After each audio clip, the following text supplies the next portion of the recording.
Bom dia, Brasil, bom dia para quem é de bom dia, boa noite para quem está nos assistindo lá do outro lado do mundo. Estamos começando mais um Tá Ligado, Cidadão? E hoje nós temos aqui a figura maravilhosa do cantor, compositor Geraldo Maia. Bom dia, Geraldo, tudo bem? Bom dia, Mineirinho, um prazer enorme estar aqui com você. Opa, que maravilha! A gente vai e já retorna daqui a pouquinho.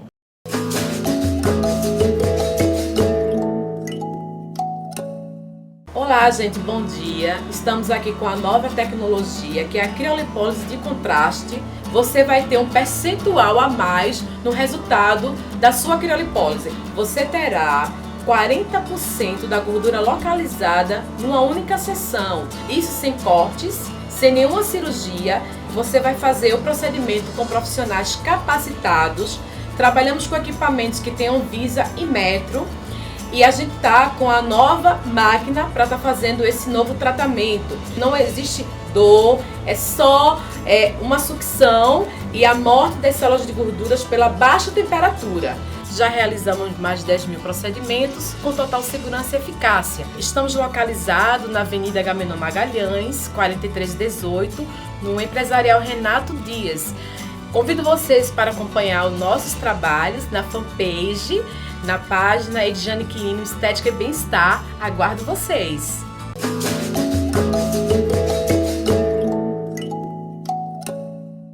Bom dia, Geraldo Maia. Bom dia, Mineirinho. Eu vou fazer um show agora dia 9 de novembro, quinta-feira, no Teatro Arraial, que é um teatrinho pequenininho, muito charmoso, que tem ali na Rua da Aurora. Esse meu show foi patrocinado pela Fundarp. Então o teatro vai estar aberto ao público sem nenhum custo, é entrada franca. Agora, como o teatro é muito pequenininho, só cabem 94 pessoas, então o público vai ter que chegar um pouquinho antes, porque 1 hora antes de começar o show, na realidade 2 horas antes de abrirem as portas do teatro, os ingressos serão distribuídos. E aí, quando acabar os 94, acabou, não tem mais como se acomodar ninguém, porque o teatro realmente é pequenininho. É pequeno, eu já Esse show que eu vou fazer em homenagem ao Capiba é uma saudação que eu estou fazendo aos 20 anos da morte dele. Quer dizer, uma saudação, obviamente, pela alegria, pelo prazer e pela imensidão da obra dele. Né? A gente não está celebrando a morte dele, evidentemente. Estamos celebrando a obra de Capiba, que é um grande compositor. É imortal. Né? Mas, coincidentemente, agora em dezembro faz 20 anos que ele nos deixou. Então, eu estou fazendo um show todo baseado na obra dele, que é uma obra que eu já conheço bem, assim, já gravei algumas coisas de Capiba em discos meus e tenho uma admiração enorme pelo trabalho dele, que é muito rico, muito bonito, assim, muito amplo, não é? Muito... Inclusive, uma das músicas do Capiba, né, inspirou o nome de uma das maiores cantoras brasileiras, né, Maria Bethânia. Exatamente. Né? Que foi Você canta Maria Bethânia no show? Canto no show, canto. Maria Bethânia, tu és para mim a senhora do engenho. É porque cantar essa hora é complicado. Né? Agora, Geraldo, você também fez um show, né, com participação do Tito Livio, em homenagem a um Nelson Gonçalves. Sim, né? Exatamente. Tito Livio fez uma linda participação, cantou A Volta do Boêmio, cantou Neg, cantou Naquela Mesa, aqueles clássicos assim do Nelson Gonçalves, de roer o cotovelo, como se diz, né? E Nelson Gonçalves é incrível, né? Porque ele tinha um compositor, gagueira, né? Um suporte maravilhoso, que era o Adelino Moreira. Né? Exatamente. E eu me recordo de uma entrevista do Adelino Moreira, né? Ele disse uma vez que as músicas dele não conseguiam ultrapassar o túnel que ligava Copacabana aos bairros da Zona Norte. Era música de periferia, mas hoje já não é mais, né? Já não é mais. Hoje é uma música cantada por todo mundo. Geraldo, você também é compositor, né? Também, sou compositor e cantor. Sim, eu tenho 11 discos gravados, Mineirinho, dos quais 4 são discos autorais. Um dos 4 é metade, uma parte é autoral, uma parte não é. Mas eu tenho 3 discos autorais, assim, completamente, que é o primeiro é o Peso Leve, depois eu fiz o Lundum, e depois, agora, recentemente, o Havia, que é meu disco mais novo, de 2016. Os meus discos, assim, de uma forma abrangente e não especificamente em um disco ou um foco particular no lado compositor, no lado intérprete, digamos assim, mas meus discos tocam sempre na tribuna, na rádio universitária, um pouco nessa rádio nova Frei Caneca, que ainda está aí, né, nesse trâmite entre... se estruturando, né? Se estruturando e tal. Mas você sabe, Mineirinho, rádio hoje, quer dizer, sempre foi complicado, mas ficou mais complicado ainda agora, não é? Com essa história de jabá e também a coisa das mídias eletrônicas, dos aplicativos e tal. Pouca gente ouve rádio, você ouve, eu ouço. As pessoas da minha geração para cima, talvez. Da minha geração e da sua para baixo, cada vez ouvem menos, cada vez compram menos CD. Quer dizer, essa crise pegou tudo aí, não é? A crise Aí veio a pirataria também. Mas a pirataria, eu acho que nem a grande mudança hoje é exatamente a coisa... Está tudo ali no celular e os caras... Não tem paciência de ouvir um disco inteiro, não tem paciência de ouvir uma música inteira. Mas agora, Geraldo, se pulverizou um pouco. Eu já vejo isso de uma outra maneira. Eu acho muito, da mesma forma como não se escuta rádio, se vê pouca TV, se tem pouca informação, se lê pouco. Sim, Você claro. veja, por exemplo, agora mesmo uma campanha aí difamatória contra peças de teatro, contra arte, museu. Aí você pergunta o cara metendo o cacete, passaram aí um abaixo-assinado nas redes sociais para fechar o Museu de Arte de São Paulo. Vê que loucos. Mas assim, o cara nunca pisou no museu e quer fechar o museu. Quer fechar sabe? o museu. Poxa, o cara não vai à biblioteca, não lê um livro. Não lê.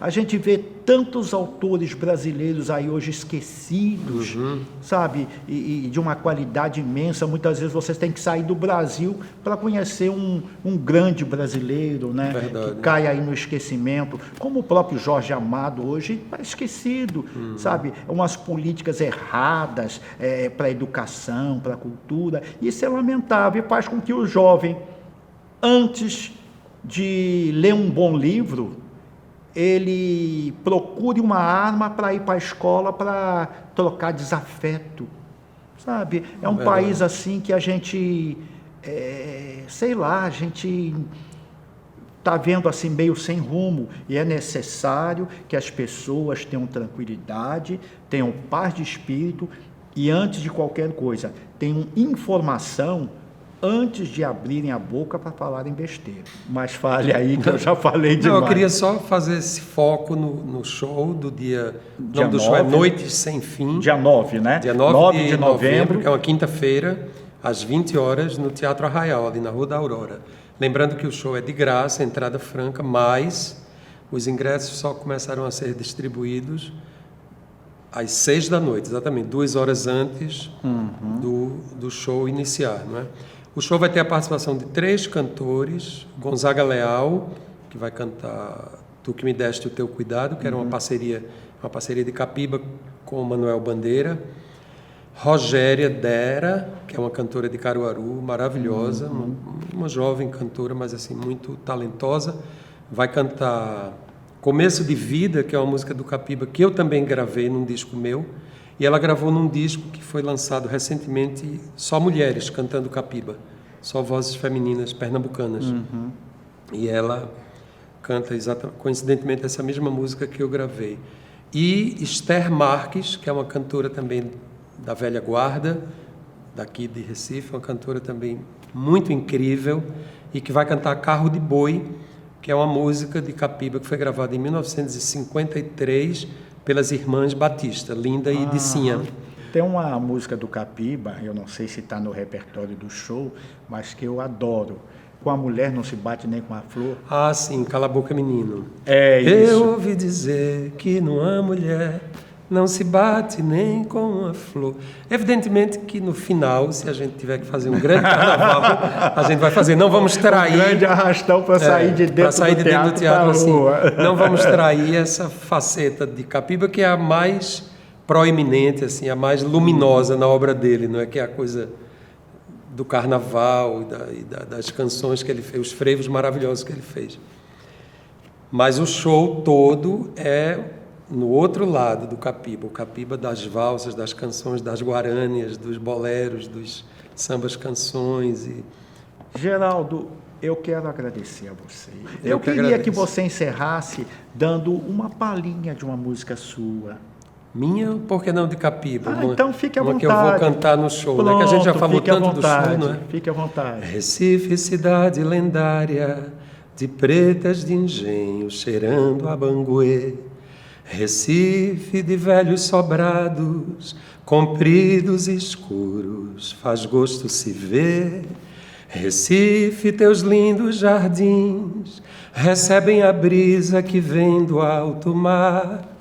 Recife, teu céu tão bonito, tem noites de lua pra gente cantar. Recife de cantadores, Nanda da história, em pleno terreiro. Recife dos maracatus, dos tempos distantes de Pedro I. Responde ao que eu vou perguntar, o que é feito dos teus lampiões, onde outrora os boêmios cantavam suas lindas canções.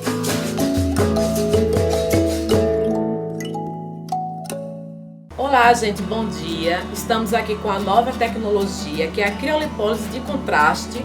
Você vai ter um percentual a mais no resultado da sua criolipólise. Você terá 40% da gordura localizada numa única sessão. Isso sem cortes, sem nenhuma cirurgia. Você vai fazer o procedimento com profissionais capacitados. Trabalhamos com equipamentos que tenham visa e metro. E a gente tá com a nova máquina para estar fazendo esse novo tratamento. Não existe dor, é só uma sucção e a morte das células de gorduras pela baixa temperatura. Já realizamos mais de 10 mil procedimentos com total segurança e eficácia. Estamos localizados na Avenida Agamenon Magalhães, 4318, no Empresarial Renato Dias. Convido vocês para acompanhar os nossos trabalhos na fanpage, na página Edjane Quirino Estética e Bem-Estar. Aguardo vocês!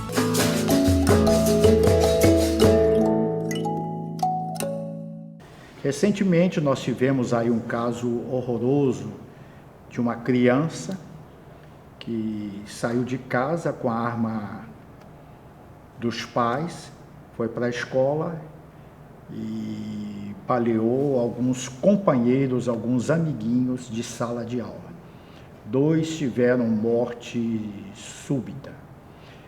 E eu estou com o Dr. Marcos Moura. Dr. Marcos, o que leva a esse comportamento tão agressivo de uma criança?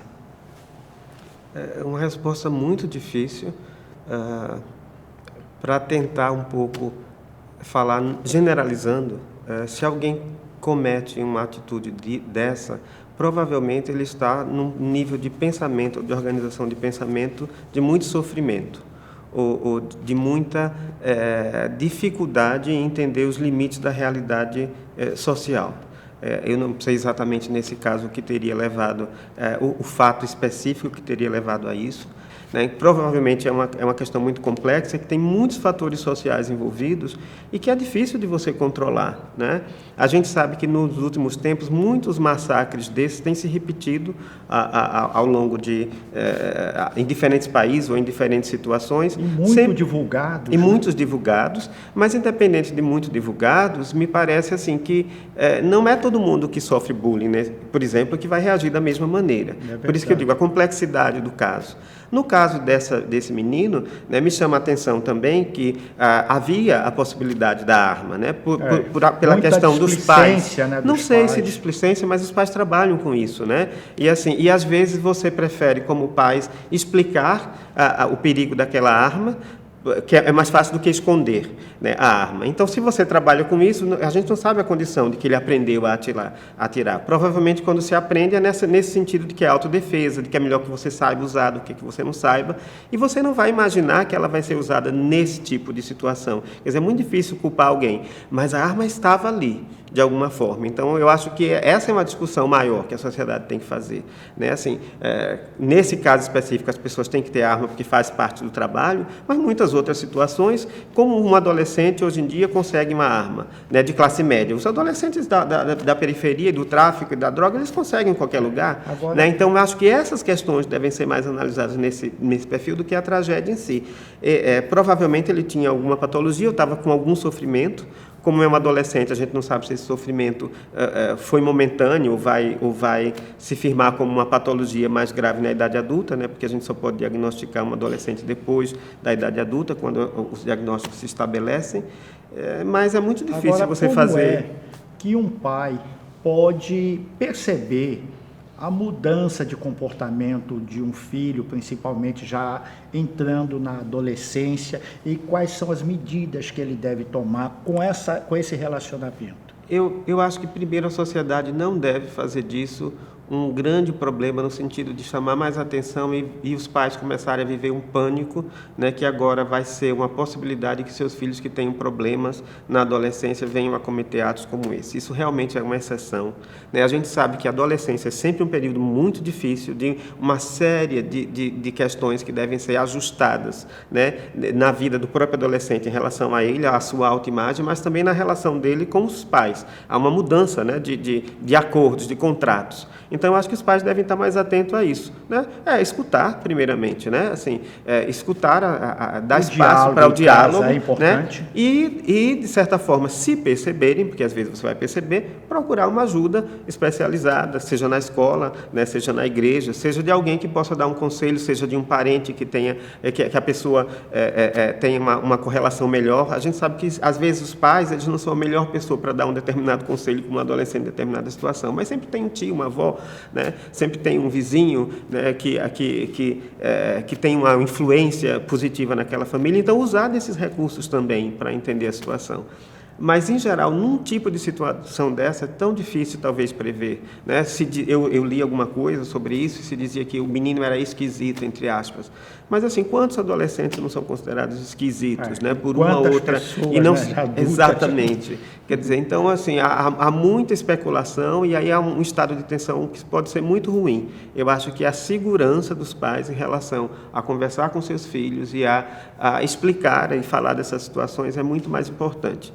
E a tolerância com as diferenças. Agora, eu acho que isso sim, né? Quanto mais intolerante, né, a educação religiosa, a educação de casa, ela for em relação à postura de cada um, em relação a sexo, raça, nível social, o que seja, né, mais você deixa as pessoas mais vulneráveis, né, ou a fazerem atos contra os outros, ou a julgarem e fazerem isso como brincadeira, né, ou a se sentirem julgadas. Então, é uma questão social. Eu quero lhe agradecer e fazer uma correção que, quando eu falo de uma arma de forma displicente, eu queria corrigir e dizer muito acessível.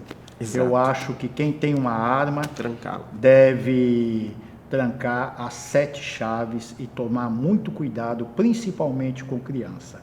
Eu queria também comentar um aspecto dessa questão da arma, né, que eu falei muito da predisposição da arma real, mas hoje em dia você tem uma predisposição de uso de arma muito virtual, que são a maioria dos jogos muito violentos, né? E há uma controvérsia muito grande se isso ajuda a você colocar a agressividade para fora e você não vai agir, não vai atuar a agressividade no mundo real, mas o que a gente sabe é assim, de muitos jovens e muitos adultos, jovens e adultos, que passam horas a fio, né, envolvidos em realidade virtual, lidando com situações de extrema violência e que a gente não sabe até que ponto isso também começa a naturalizar e se a pessoa entra numa crise, né, por exemplo, psicótica ou de alteração de nível de consciência, se ela não vai confundir o nível de consciência da realidade com o nível de consciência do jogo ou da fantasia. Então, assim, ter cuidado também com essa questão. Que tipo de jogo, quanto tempo vai ficar, né, que se discutir sobre isso para que não se naturalize a violência com a simplicidade que muitas vezes, ou com a diversão que muitas vezes ela traz como uma dimensão para dentro da casa da gente. Ok.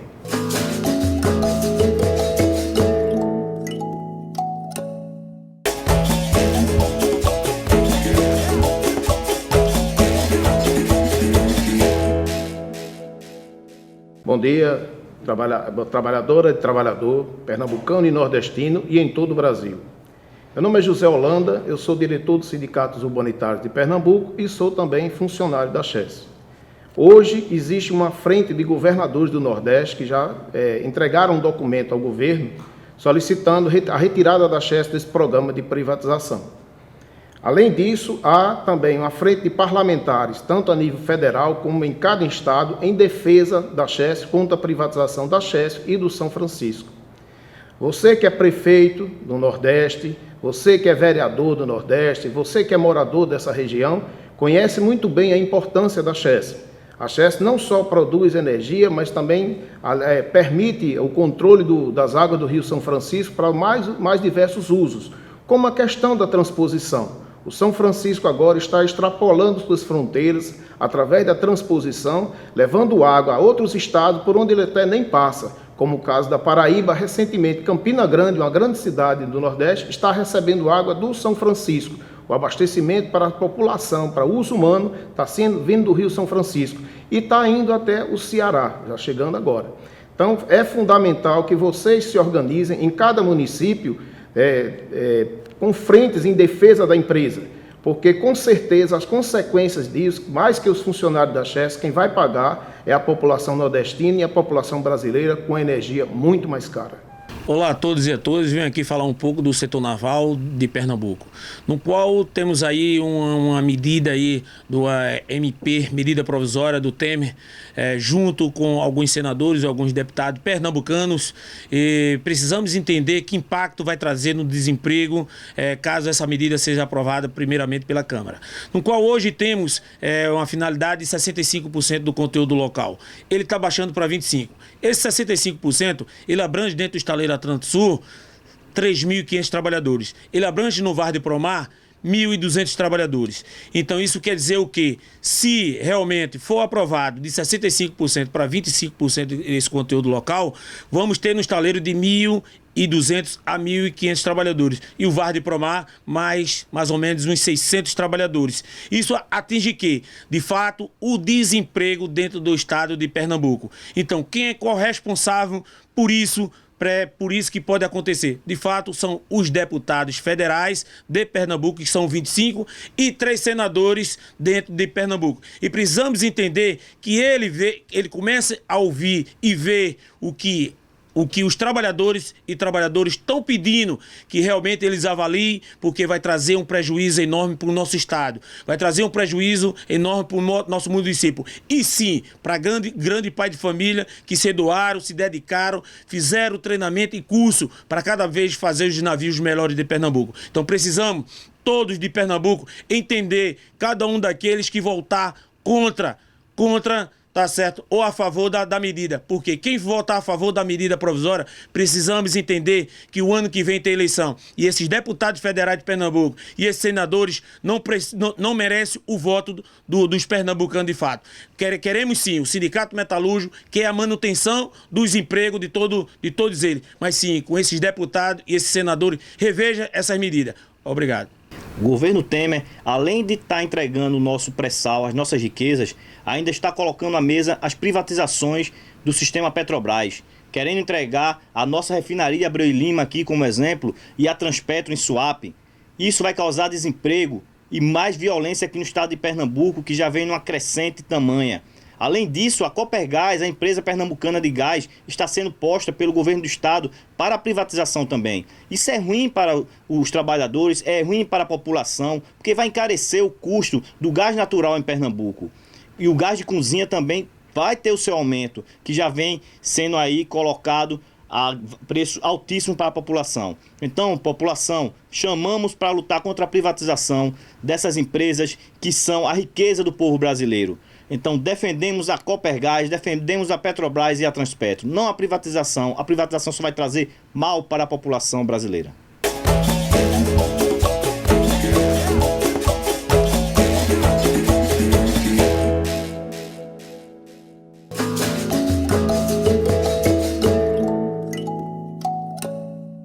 Bom dia, Pedro Tinoco.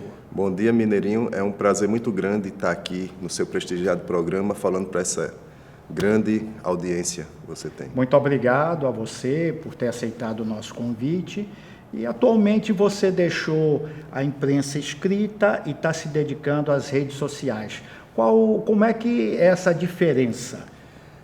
O mundo pediu isso, né? A atualização, a modernização, e nós, os jornalistas, muitos estão com a diminuição dos campos, né, dos espaços na grande mídia.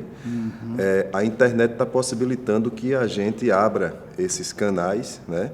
Como jornalista, eu senti a necessidade de haver uma mídia local que registrasse, né? Porque a gente tem...